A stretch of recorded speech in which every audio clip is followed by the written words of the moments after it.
basically the world's changed. In the old days, if you just go back 150 years, 200 years, wrestling tournaments always took 2 days, sometimes 3 or 4. The longest of the tournaments could even take a week to find the standing men to contest the semi-finals on the Saturday and the finals on the Sunday. And you're talking of crowds between 5 and 10,000.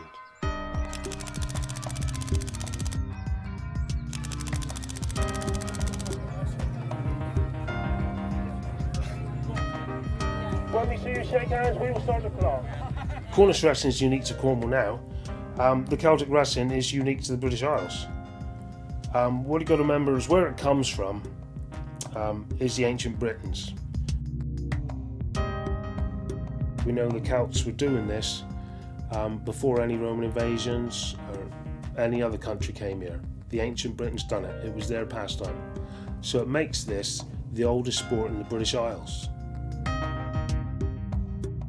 If you dug up a Celtic sword in your garden that was 2,500 years old, they'd be amazed, it'd be on the news. But to think we stand here today teaching the same thing in the same way is an amazing fact. Grappling is the first thing sibling rivalry comes up with for growing up human beings or animals. They will both grapple with each other to sort out the pecking order, to see who's top dog, as you might say, and it comes naturally before you come to blows and hurt each other with fists.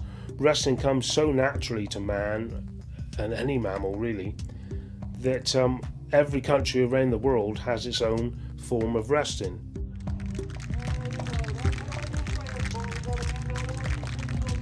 There is something special about it. There's no team effort. It's win or lose, it's down to you. So you take all the glory, and it's a good, clean sport, gentlemanly and traditional, with a vast heritage.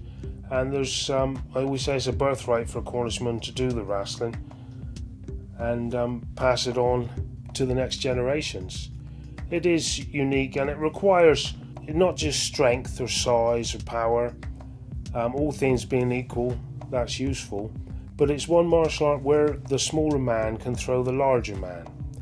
So the skill and speed play a big part in it.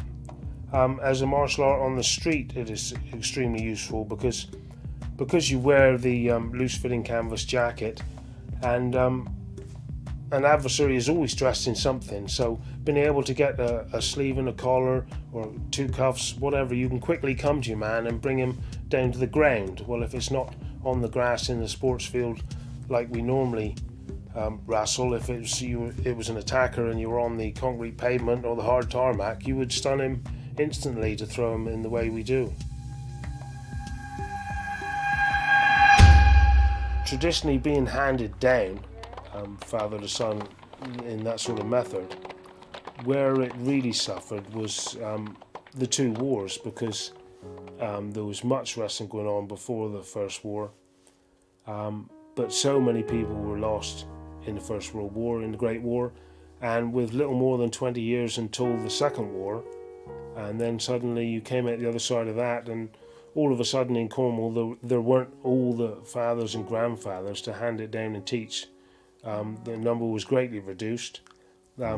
After the Second World War, a lot of people didn't want to know about fighting in any form. I mean, wrestling's wrestling, it's not really fighting, and the world changed so fast. The women were all out working, and everybody was looking forward then. In the late 40s and the 50s, they were looking forward to modern times and modern sports and whatever. It was motorbikes, speedway, bowling alleys, rock and roll.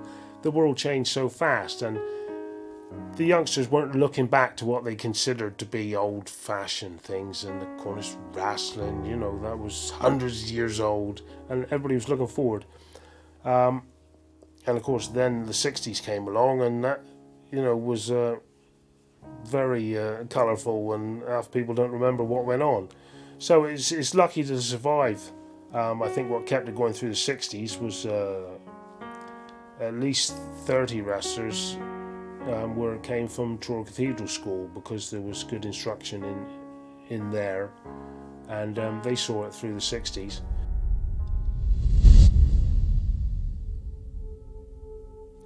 Anytime in history that you look for the written word, somewhere you will find a mention of Cornish and their wrestling.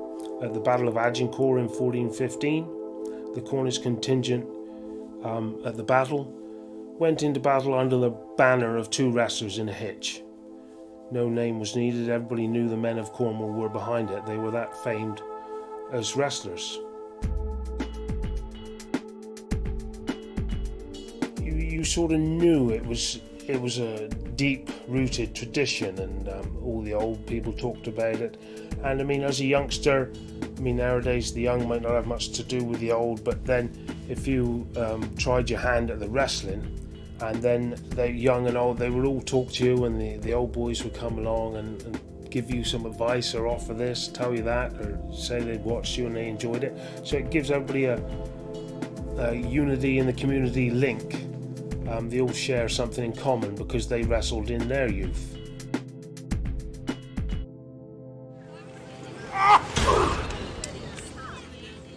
Basically, it's a really good sport when you try it, and that's what's kept it going over all these thousands of years. I love the history of it, I know the history of it, but it's not everybody who's taken part over the years were interested in the culture or the history. It was just another sport.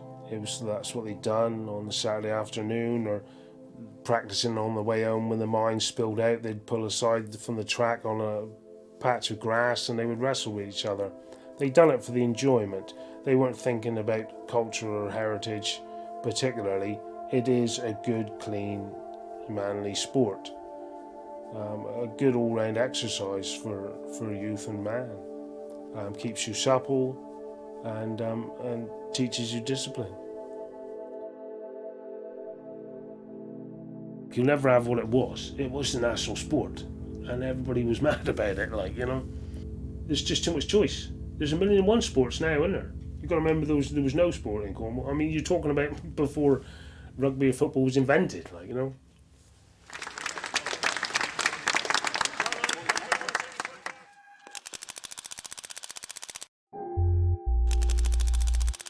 Although, if you look at hurling, then we probably invented rugby anyway. They've just refined it, haven't they?